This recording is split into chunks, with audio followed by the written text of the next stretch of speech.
Thank you for inviting the EIA. I'd like to thank Kirby. I believe this is our second showing here. Did we come a couple years ago, 3-4 years ago? Grant? Oh, Grant didn't know him, but he was with the state. Okay, so I guess this is the first official EIA meeting. I'm going to change the lineup of the talk, not the lineup, but I'm going to zoom through a couple of slides for a specific reason. I was fascinated by the forum discussion that took place right before lunch, where everybody was talking about something I knew absolutely nothing about, which was the Coos Bay export facility. And there were a lot of numbers and there was a lot of enthusiasm for the amounts of resource in western Colorado. And I happen to be more of a subject matter expert on those types of issues. And I had some slides right at the end of this presentation because it's designed to cover both international and domestic. And I thought I would put a little bit more time on the domestic, since really most people in this room, I haven't heard anybody yet discussing the price of electricity in the Sichuan Basin of China. But we're very interested in how much oil and gas can be made out of, spots in California. The title was originally simply just U.S. and international oil and gas. Kirby asked that it be interested up a little bit, so I basically threw a kid's cartoon from 20 years ago at it, just hoping that some of you would have kids of the same vintage as mine and remember to infinity and beyond. There's a story behind the 2050. 1 year ago, the EIA changed their model projection endpoint from 2040 to 2050.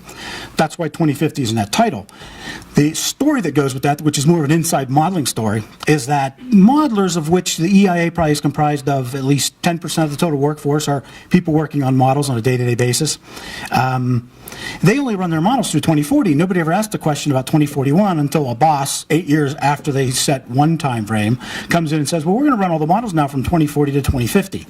And of course, the modelers, not knowing what happens after 2040, turn their models on, and then the world ends basically, because things happen that aren't supposed to happen. The best way to describe it is hysteria ensues. And so it was my first experience with that. I've only worked with the EIA for about 5 or 6 years now. But anyway, so that's where the title came from. Now, I have a question for starters. Who here has used EIA data, familiar with the website, familiar with anything, right? Somebody earlier actually mentioned it as, this comes from EIA data related to some electricity. And I ask this question all the time because I do presentations with different audiences. And I have been amazed that the oil and gas folks tend to have a lower participation rate actually looking at this kind of information as opposed to, say, CPAs, or you guys actually have a higher percentage than the last American Petroleum Institute meeting that I did. Okay, so what is the EIA? We do energy statistics and analytics. We collect surveys. We have the legal authority to actually ask people to give us information, although we don't utilize it. We do analysis. Now, to us, analysis means projections. It basically means we're going to try and answer questions as to what's going on a year down the road, or maybe a month down the road. I've got some of the things listed here. The STIO, for example, is a short-term energy outlook. That's more of a monthly product.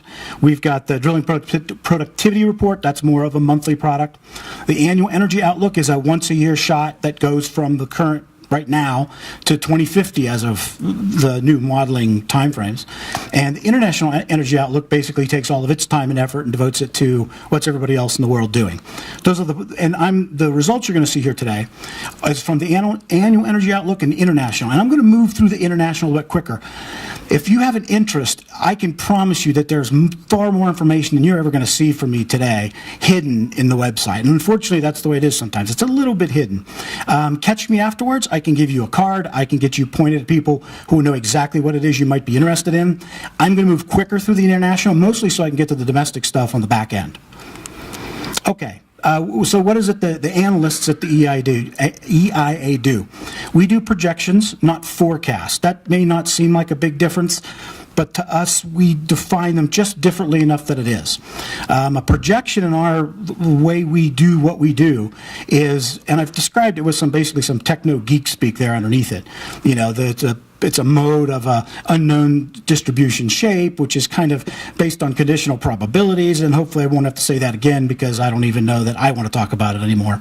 But what it basically means is there's a central tendency of if things in the past sort of keep going the way that they have, For example, oil consumption relates to GDP. Oil consumption tends to relate to increased population. So you can start tying factors like this together. Increased oil production leads to increased associated gas production, which can have a knock-on effect for gas. If these things function as they have been, you're making a projection into the future. I'm not trying to tell you what the price of oil is going to be tomorrow. We don't get it right, and I'm going to put up a really good example of proving that for everybody. And most other people have the same problem about getting it right. I mean, predicting tomorrow isn't easy. This is a graph of the actual oil price, which is the dark black line, and all the oil price projections made by the EIA going back to close to inception, which was the late 70s. Looks like maybe by the early 80s we were actually starting to need these particular types of projections. And you can see generally what economists who put together oil price paths are thinking. They certainly don't think oil price goes down very often. And you can actually pick out some of the time periods on this graph as to when they changed their thinking because reality showed up and smacked them in the face. If you look at 1982, 3, 4, and 5, which would be the first 4 projections on this graph, and you look at what the oil price was, notice nobody was ever thinking 1986 was actually going to show up. So 1986 was the price crash early in the spring. I happen to know that because I was one of the few petroleum engineers at school that actually had a job back then and didn't get a letter saying thanks but no thanks in the month of May right before they were to become engineering interns, basically. And then look what happened from 1986 through, almost 2000. Okay, so everybody had now understood the crash, and those light lines are their projections 5, 10, 20 years down the road. And they're not spiking anymore, right? They don't have near that inflection point that the first years did between 82 and 85. You can see the price run up in 2008. You can see the recession in 2008-9. You can see the price run up of oil back to $100 a barrel by 2011 or so. And then you can see the shift when that oil price basically came down, in part because of increased U.S. production. You can see that they didn't really change their path forward, but they certainly had all shifted to the right. So this is, and I'm showing this for a specific reason. A, to show you that, you really can't predict these things very easily, and we're not trying to predict them as much as make honest assumptions about what we see going off into the future. But also, this is a very important piece of input to our models. We have to start with this for all domestic models because oil is a fungible commodity and we can sell it internationally, or we have to buy it internationally when we're importing. So things that happen in the U.S. depend upon having at least an estimate of what that price is going forward. So we have to set what we think the world oil price is. And so that's why I basically show you that. Now I'm going to whip through this. Most of these, I'm going to give you the big takeaway point, and if you have specifics you want to nail down afterwards, feel free to hunt me down later. Remember the slide number, or in any other way that will allow you to figure out exactly where we are. The IEO 2017 is our most recent product at the international level. The main points on that are basically that it's stretched out to 2050. We actually run scenarios. That's important to mention because the reason you do this projection exercise and you build all of these models and you have 10% of your workforce working on them is because what you want to do is ask questions of it. I mean, generally prices will do something, things interact a certain way, but what happens if, in this particular case, for example, in bullet 1, what happens if we have high economic growth instead of low economic growth? That affects oil production, it affects gas production, it affects consumption, it affects all kinds of things start moving against each other. And so we throw high and low economic growth scenarios at a model once we've got it established that it's functioning the way we think the world actually works. Same with high and low oil prices. You'll see scenarios like that again when I get to the domestic information. We also don't put out one price path anymore. If you look at the graph on your left, that's basically the spread of uncertainty we give ourselves for what we consider to be what potentially could be a low price and what could potentially be a high price. We like to have nice wide bands to be able to park those estimates inside. And I imagine we were taught this by all those prior estimates that I showed you that showed that you're just never quite sure what's about to happen next. The graph on the right basically is showing you energy consumption based on those changes of, in this case, high and low oil prices. And what's interesting is not a lot of things move. I mean, you would think if you take the price of oil to $100 or $200 a barrel, lots of things would go into motion. You would think that if you took it really low, lots of other things would go into motion. Turns out that when you build these kind of economic models, that there's lots of feedbacks inside of them. High oil prices drive this, but then they hurt something else. And this is also a global interpretation. This isn't just what's going to happen here in the U.S., which has a lot more, global's got a lot more trickiness to it, right? Because you have countries that are far different than the U.S. in terms of their stages of development. So, economic growth in OECD, is everybody familiar with what that is? Organization of Economic Cooperation and Development, something like that. Effectively, what we might call the developed world as opposed to the developing world. Their growth is expected to be higher in GDP than the OECD countries. That's also going to relate to other things such as, well, let me go back in. Okay, I'm going to pick that up here in a second because we break a lot of things out by OECD and non-OECD. And this basically just says that non-OECD is going to be growing faster. This is now actual energy consumption. So I'm not talking about oil or gas specifically, I'm talking about energy across the board. The one big takeaway from this particular slide is coal and what's happening with renewables and natural gas. Somebody mentioned earlier in the morning that you just don't build a demand for something by having more supply. Right, which is a very nice way of putting it. You can go produce all the coal you want, but if everybody's in the process of switching over for whatever reason to something else, then you're just going to put it on the ground and nobody's going to buy it from you, right? There's no price for it if you don't have the demand to go with it. But coal is basically what, in our opinion, is taking the hit long term, because this is the global projection here. And it's being taken, and the hit's being taken in favor of natural gas and renewables. A little bit of nukes, and petroleum liquids are pretty stable for a while, and they tilt up toward the end, but nothing like what natural gas and renewables are doing from the present forward. So now we have a couple of other just general information here. On the left, we have a population increase between OECD and non-OECD. Obviously, their population is increasing faster. Per capita gross domestic product, we're all getting richer at about the same rate. Energy intensity, we're becoming more efficient. And so this is also another one of those side effects that gets into models and starts doing strange things. Your prices can go down, but that doesn't mean your efficiency stops getting better. Prices can go up, and that can accelerate your efficiency. That's operating against more people consuming more oil if everybody's getting more efficient in their use of oil. And those things basically all revolve around each other inside a model. And then carbon intensity. OECD countries OECD countries are doing better in terms of knocking down their per unit emissions as compared to, or per capita emissions as compared to non-OECD. So here are the actual volumes. Where's the supply going to come from over the next 35 years? Basically OPEC. For all the increase in the U.S., the modeling at the international level says that OPEC still has lots of recoverable reserves, and they're going to be produced over the next 35 years. And that's where more of the supply is going to come from. It's the only gainer on that chart. This is the breaking up natural gas consumption now. And you can see who's using the natural gas too. Everybody's kind of using a little bit more, but the non-OECD is soaking this stuff up pretty fast. And so the majority of that natural gas consumption increase is coming from non-OECD. Is this increased? Yeah, this is natural gas production. So natural gas production is expected to come from those three countries primarily. I mean, you can see they pretty much outweigh everybody else. And I'm not exactly sure about this particular graph, because when we were talking earlier, there's a big discussion about resources and how that plays into what the West Slope has. When you look at Russia, I happen to know that they are substantially into having resources, but it's not showing up here as to where the new production's coming from. This is shale gas becoming more important. So there's an example from three countries, which are about the only three which look to be developing it in the time frame that we're running this model across. There are a lot of reasons for that, which I'm not going to discuss here because I get me talking for an hour. But the United States is basically bearing the rest of the world in this stuff right now.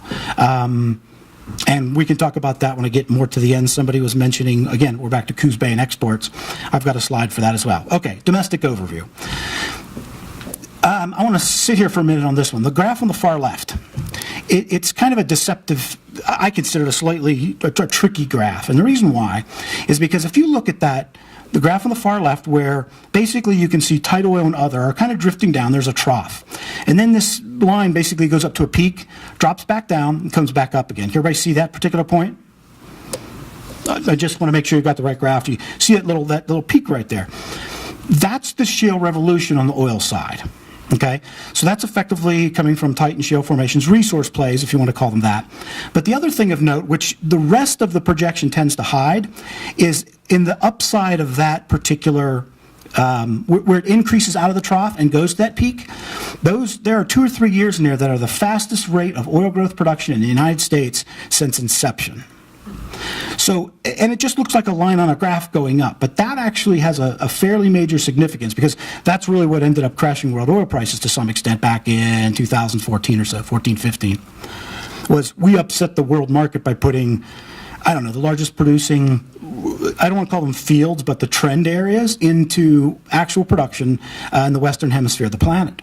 I mean, these million and a half barrel a day fields, not really fields, but resource plays, are bringing on so much new oil that it just really threw a monkey wrench into OPEC's plans for everything from defending market share, defending price, or anything else they wanted to do. Because until the American drillers actually over-drilled enough to crash the price, they would have kept going, right? And you can see by that little drop and then the rebound, that's effectively a shift of some extent of rigs and men and material to Texas.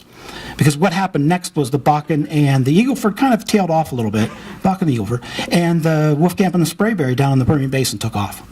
That's where the rigs went, that's where the guys went, and that's where the new increases in production are coming from. The cases you see here, the one in the middle and the one on the right, is the sensitivity of the model to very specific circumstances. In this particular case, the low oil and gas resource and technology case, it has two components to it. We don't have as much oil and gas resource as we think we do. This entire model converts resources to reserves all day long. It's what it does. It takes things that are resources today, and once they're economic, it starts to activate them and starts piling them into the U.S. production profile. The one on the far right is what happens if we are underestimating U.S. resources.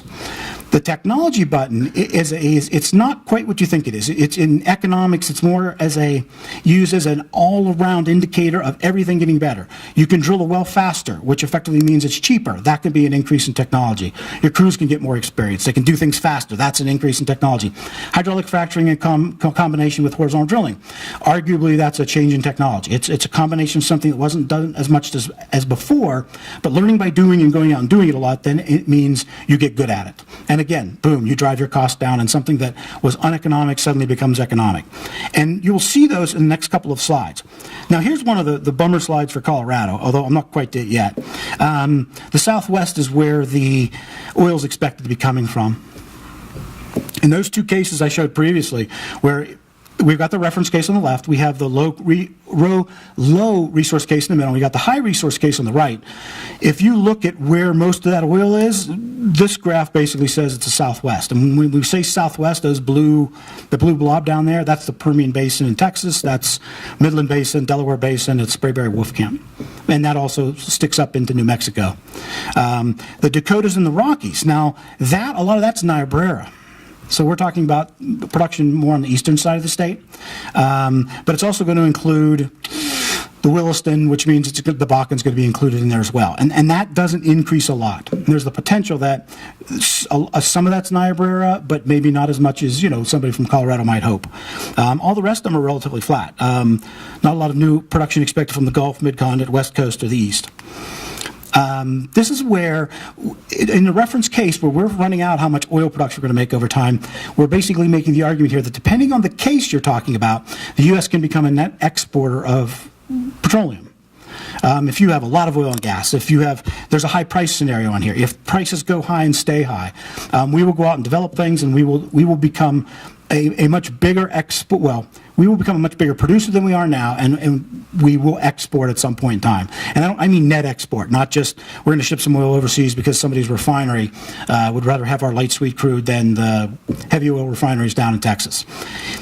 If we do not, if we err on the low side here, then no, we don't become an oil exporter. That's basically what the two lines above the zero line say. If you have low resources and the technology just isn't going as fast as it ought to, then you end up, no, we won't become a net exporter of petroleum, the liquid hydrocarbons. Now, this is increased U.S. natural gas production. It's the same thing. That green is the shale revolution flip side for gas. It doesn't have quite that same peak in it, but you can see starting back about, 2008, 2009, 2007, that's tight in shale resource plays coming online, primarily the Marcellus.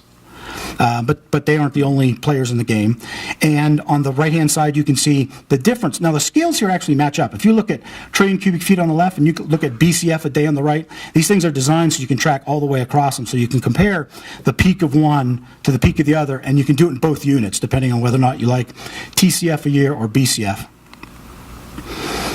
So here's the bad news for natural gas production, at least in terms of what the EIA puts out for Colorado, and that is that most of our expected increase is in the east. And so that's Marcellus and Utica. The high resource case is on the right, and let me skip on to something, well, I don't know if I'll do that or not. So these two basically are just showing the reference case, and then they're showing the high cases so that you can just get a difference for how much more we might be expected to produce. This is basically another chart that says the difference between consumption and production. If you look on the right, it's how much more consumption we're expected to do under all of the conditions. You can see there's a complete list there now of all of the scenarios running up the middle of the graph. And if you just compare those two just by looking at them, because I believe those are also lined up, you basically can see that there's more chance of us producing more than there is a more chance of us using more. And what that ultimately leads to is a net exporter of natural gas. We're actually a net exporter now. A month or two ago, we hit the official, somebody wrote one of the things on our website that basically said, as of right now, as of today, last month, sometime at the beginning of this year, we're now a net exporter of natural gas. We produced more than we consumed. So it flows out to Canada, Mexico through pipelines, and it goes out through LNG facilities. We are now at the point where this has actually already happened. The gas prices are not set exogenous to the model, such as the oil prices. So basically on the left now, we're showing a couple of the cases again of natural gas production. But what we're showing you on the right now is the price we expect that shows up in each of those cases.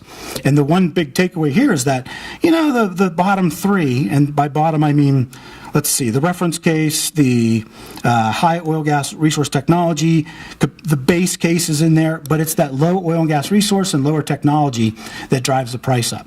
And if you notice, that's also the production profile on the left that's flat. So if you don't have the resources, you can't really increase it very easily. And basically, you're just fighting it to stay the same. And what that's costing you is more and more expensive resources, which is what the green line on the right is showing you. That just fighting with low resource and technology not working in your favor, you're basically stuck at a certain production rate. And the price is just going to go, I mean, that's what, better than $9 an MCF probably along the way. It takes that kind of money to try and maintain that 30 TCF a year production rate, which most of the other scenarios are saying it can go as high as 50. So that's what you tend to get with, if you don't have the resource, that's one of the consequences of it. You're going to go into the expensive stuff. This is basically the plus-minus line. And some other people had talked about, you know, the LNG facilities, which have been around and then had to get reversed. I've always thought that was pretty interesting. If you look at this graph, you can see the LNG imports. So the little blue color on the left-hand side to the left of the reference line. So they're at the bottom of that graph. And then everything you see building there is increased U.S. production. That's going to bring it basically to a net export condition, which is what we're in now. And these are the graphs that I actually wanted to get to, because if you notice on the left-hand side, the only Colorado formation I can find in there in the tight oil is Niobrara-Codell. And it's gotten bigger since about 2014. I mean, it's obviously is doing better. But you can see who's doing better than, you know, Colorado in regards to tight or shale oil production. And on the right-hand side, you can see there is no Colorado particular formation listed there. I believe anything you would have would be lumped in with other. And you're being buried by the big green monster out of Pennsylvania. And I probably don't have enough time to get back on the schedule, but that's where I was going to start a conversation as to the forum folks who were up here earlier as to why exactly something like that's going on. You know, how the model thinks about this in relation to why isn't Colorado producing California-sized consumption production, which is 7 BCF a day compared to, somebody mentioned, one of my table mates mentioned 1.5 BCF a day coming out of the western slope. You need 7 to feed California. If you were doing that, that would show up on the second graph, the graph on the right. And these are all the places where you can go find more information than I can possibly tell you about in a lifetime. I don't even know all the stuff on here. There's so much information buried in here, you'd be amazed. Anyway, if anybody wants to hunt me down, though, about anything that I went over too fast in the international, let me know. I'll be around here for at least, you know, I'll be out there in break time and everything. But otherwise, I'm done. So, 2 quick questions, so we can be on track if anybody has questions. Anyone? I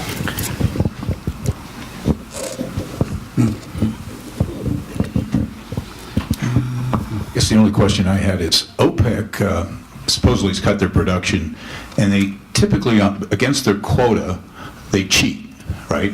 Typically, historically, they cheat, but the last few months they've been below their quota, and that's Venezuela, I know, and some other declines. But to me, it's interesting that people think there's 1.5 to 2 million barrels of excess capacity out there when there may really not be, of excess capacity. And so if you have disruptions, today crude price went up $2. $68, the highest it's been in 3.5 years. And I know there's geopolitical events happening, but the OPEC is not even maintaining their quota. Tells me there's some embedded declines going on in their existing fields. So the first thing you learn as a petroleum engineer is there's embedded declines the day after you start with the oil company. Right? I mean, you learn to live with that, and you're fighting it every day of your professional life. You could very well be right. Venezuela certainly is a basket case, right? Their production is declining at a rate that's just outrageous. It's a case of they have lots of resources, but they can't get the stuff turned into barrels. You could be right in terms of, I wouldn't count out folks like Saudi Arabia. I really wouldn't. They're taking lulls like this and less costs because of lower prices tend to be accompanied by less service costs and work costs, going out and getting some extra work done and the rest of it. They've got their own fears. The geopolitical risk angle to any of this is a huge discussion. It really is.